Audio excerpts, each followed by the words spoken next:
हमारे साथ जुड़े रहने के लिए हमारे YouTube चैनल को सब्सक्राइब करें, साथ ही बेल आइकन को दबाएं। नेटवर्क न्यूज की खबरें सबसे पहले देखने के लिए। नमस्कार, आप देख रहे हैं नेटवर्क न्यूज और मैं हूं आपके साथ पद्मा श्री शुभम। पश्चिम बंगाल के चंद्रकोर में सीएम ममता बनर्जी के काफिले के सामने कुछ ऐसा हुआ जिससे निपटने के लिए ममता को खुद काफिले के बीच ही मोर्चा संभालना पड़ा।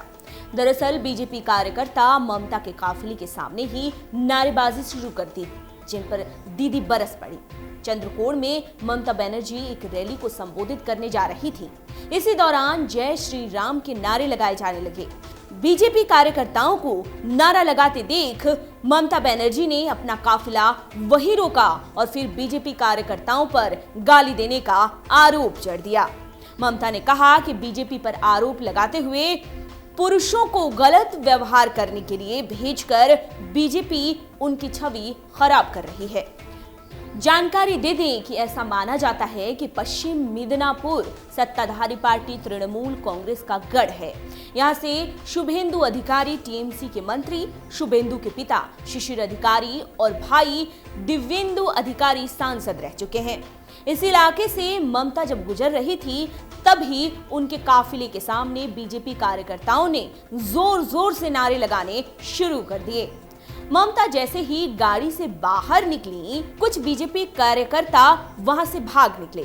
कार्यकर्ताओं को भागते देख ममता ने चेतावनी देते हुए कहा कि जो लोग इस तरह से नारेबाजी कर रहे हैं उन्हें 23 मई को चुनाव का नतीजा आने के बाद अंजाम भुगतना पड़ेगा। चुनाव के बाद भी उन्हें यहीं रहना है। आपको बता दें कि चक्रवाती तूफान फानी को देखते हुए ममता बनर्जी ने 2 दिन के लिए अपने सभी चुनावी कार्यक्रम को रोक दिया था। इस दौरान ममता ने बीजेपी पर और भी कई आरोप जड़े। ममता ने आरोप लगाते हुए कहा कि बंगाल में बीजेपी बांटने की राजनीति कर रही है। इतना ही नहीं, उन्होंने ये भी कहा कि वो लोगों को दंगों के लिए उकसा रही है। इसके साथ ही सीएम ने लोगों से अपील की कि बीजेपी की ऐसी राजनीति को नाकाम करते हुए सभी 42 सीटों पर तृणमूल कांग्रेस को ही वोट दीजिए। ऐसा पहली बार नहीं है कि सभी 42 सीटों पर जीत की बात ममता ने की हो। इससे पहले भी टीएमसी सुप्रीमो ने राज्य में 42 में से 42 सीट जीतने का दावा कर चुके हैं।